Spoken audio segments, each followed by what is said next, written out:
Bom dia, Zenha. Bom dia aos dia. amigos aqui do nosso chat, né? Pois é, gente. Pois é. Olha, esse povo não me dá folga, viu? Justo no dia que eu estava folgando, vem essas notícias aí dessas bolsonaristas, esse quarteto fantástico que teve a brilhante ideia de sair da Argentina e entrar pelos Estados Unidos com os coiotes.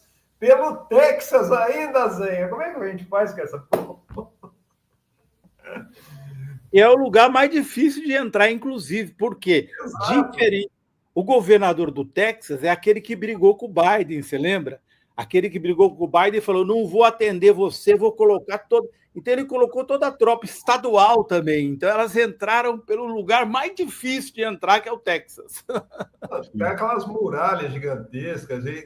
Olha, eu vou falar, eu sou mineiro, né? Mineiro tem uma imigração em massa ali pelo Texas, né? Eu tenho um amigo, um grande amigo, já está há mais de 20 anos nos Estados Unidos, já tem o seu green card e tudo, mas ele entrou por ali, por El Paso, né? Quando ele foi, e ele falou, Plínio, é a coisa mais horrível do mundo. Quando ele chegou lá, depois de um tempo a gente conversou, ele falou assim, eu tive que entrar num duto dentro do rio para sair do outro lado, nos Estados Unidos. Agora eu fico imaginando essas madames, né, que foram lá fazer toda o... Que aliás, é uma coisa que o Azenha falou bem, se tivesse em casa, né, assistindo o Domingão do Hulk, assistindo a televisão nesse dia, não tinha acontecido nada disso. Elas estavam lá, continuavam fazendo tricô, tomando champanhe com as amigas na Limeira. Agora foram fazer essa graça aí, tem que arcar com as consequências, né, gente? Mas já tem gente articulando lá, viu? Tá, esse microfone aí. Sério? Quem que está articulando? Tem uma coisa interessante, gente. Até agora, eu estava dando uma olhada, eu demorei um pouco para entrar aqui, que eu estava dando uma olhada.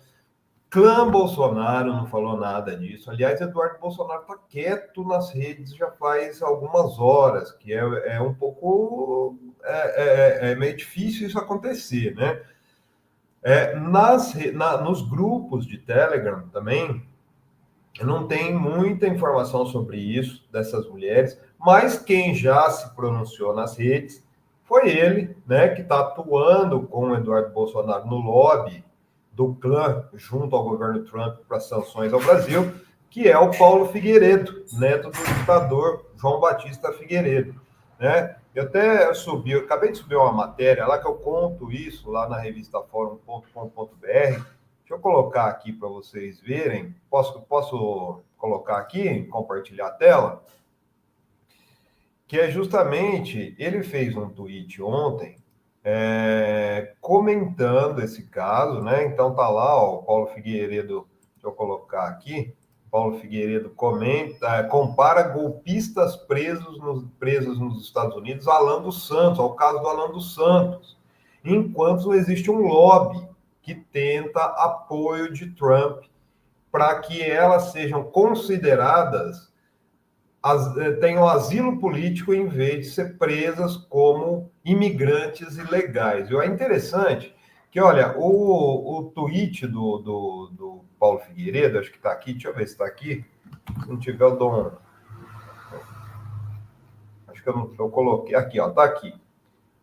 Ele comenta aqui, ó, é uma situação muito difícil para quem entrar ilegalmente nos Estados Unidos, pois o governo Trump tem uma política de tolerância zero. É uma questão, portanto, imigratória. Então, elas serão deportadas e não criminal de extradição. Casos totalmente diferentes do Alan e outros asilados, né? Qual que é essa diferença, né? Elas foram presas pela imigração ilegal, né? Então, elas entraram nos Estados Unidos ali. Então, o que o governo dos Estados Unidos faz? Manda, extradita de volta. É o que aconteceu, por exemplo, ontem com aqueles venezuelanos, né, Ana? Nossa, que coisa horrível, né? Que parou lá em El Salvador.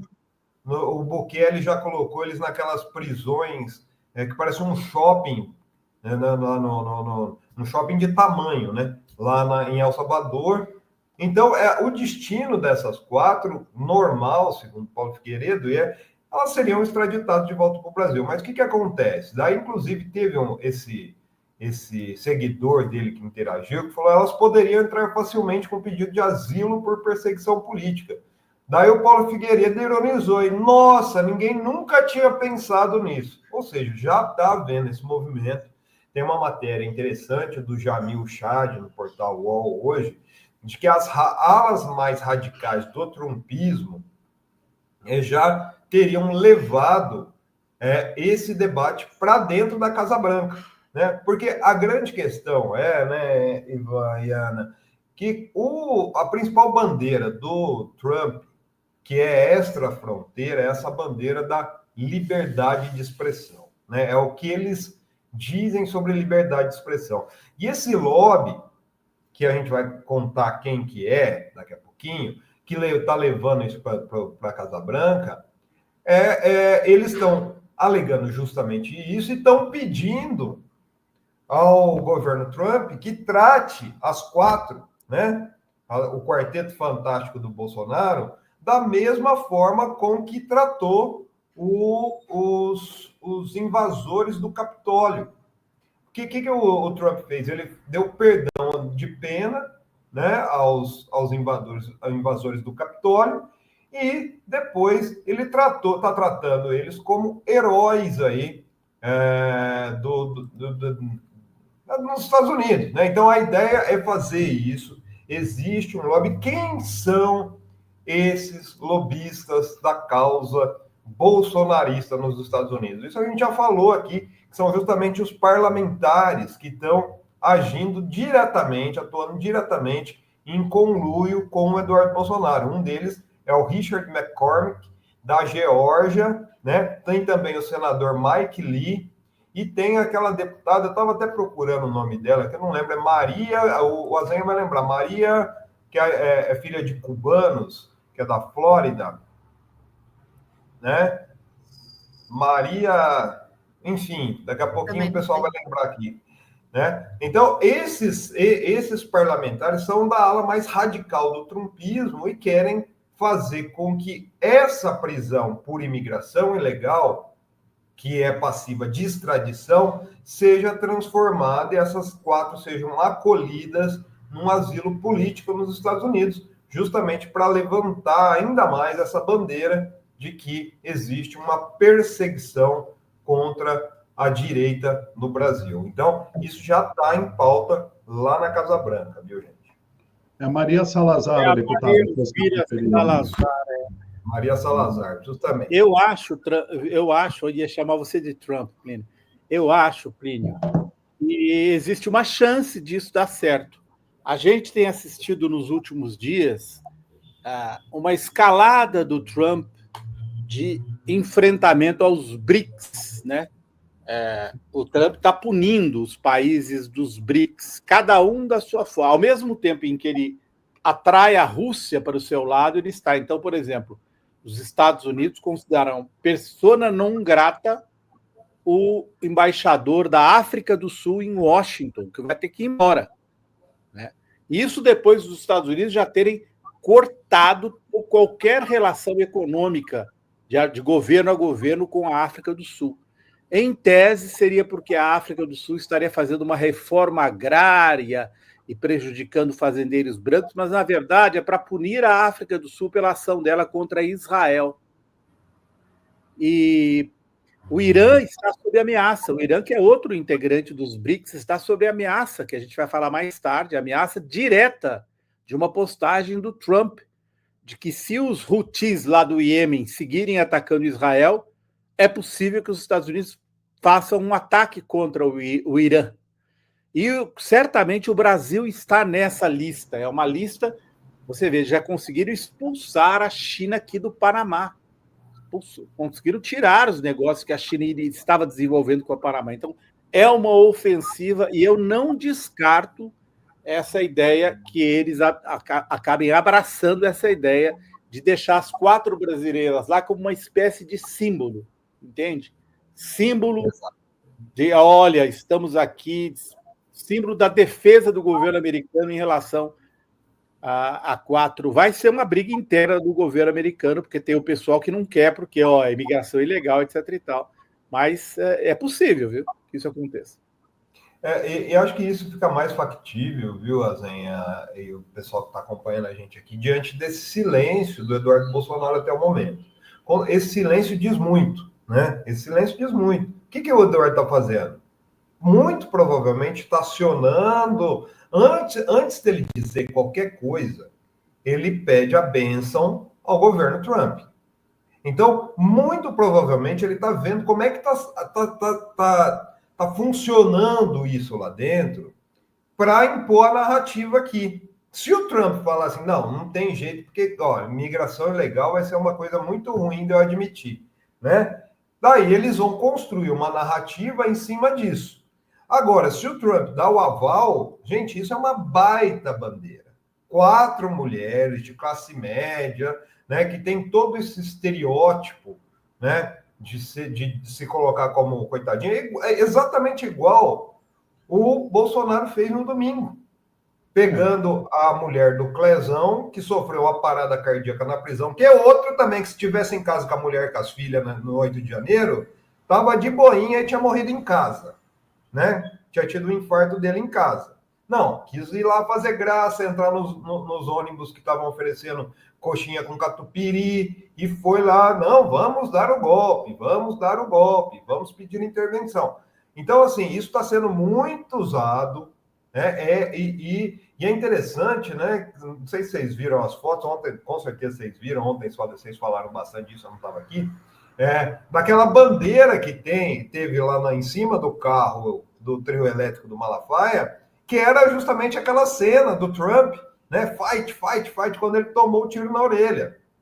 Então, existe um alinhamento total em cima disso. E você colocou uma coisa que eu acho interessante, Azenha, só para concluir aqui, se a gente for ver, o levante do Trump é justamente em cima de países onde existe interesse comercial. A guerra militar do Trump tem um fundo comercial. E o Brasil, eles têm muito interesse. Semana passada a gente deu aqui, inclusive, que as empresas americanas estão fazendo lobby para a saúde no Brasil, né? Os planos de saúde no Brasil são totalmente americanizados já. E eles querem atuar aqui. Tem a questão do petróleo. A única exceção, talvez, aí, foi justamente essa questão da África do Sul. Eu converso bastante com o professor Ladeira, que é nosso colunista aqui, e ele me indicou um livro, que é um livro muito interessante, que chama A História Oculta do Sionismo, né, que conta justamente a conexão que existe entre o regime de apartheid na África do Sul, que existiu, entre o regime de apartheid na África do Sul, e a formação do Estado sionista.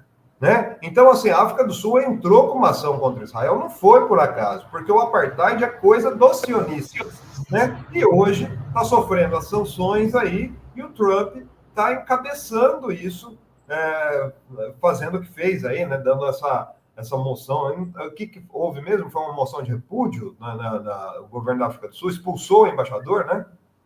Praticamente expulsou, porque considerou o embaixador da África do Sul em Washington persona não grata, entendeu? Mas vão ter que trocar. Estão congeladas as relações da África do Sul com os Estados Unidos, basicamente. Ele praticamente expulsou o embaixador. E se a gente for ver, né, gente, por que o Trump tem essa relação tão próxima com Israel? Né? O lobby sionista manda nos Estados Unidos, principalmente manda no dinheiro dos Estados Unidos. Então, tem toda essa questão envolvendo. Mas no Brasil o interesse é outro, o interesse é claro. Tem a questão do petróleo, tem a questão do nióbio, tem a questão das reservas lá no Pará, que o Eduardo Bolsonaro já estava de ouro, né? Estava negociando com uma empresa canadense, vocês lembram disso? Lá no governo Bolsonaro no início. Né? Então tem uma série de questões que é interessante para o Trump, ainda mais assim, tem toda essa questão que envolve também Lula, que hoje preside os BRICS, né? Que é o principal ponto aí de desequilíbrio no cenário internacional, principalmente quando a gente fala de economia, né? Se os BRICS, que estão cada vez mais se expandindo, trocarem o uso do dólar aí nas transações comerciais, o que vai ficar dos Estados Unidos? Sendo que a grande parte da indústria dos Estados Unidos está na China, né? Então, tem um cenário geopolítico interessante em cima disso, que pode influenciar na decisão do Trump de pegar essas 4 que deveriam estar em casa no dia 8 de janeiro, né, mas estavam lá fazendo graça em Brasília, e tentaram entrar com os chacais ali, com os, como é chacais? Os coiotes pela fronteira.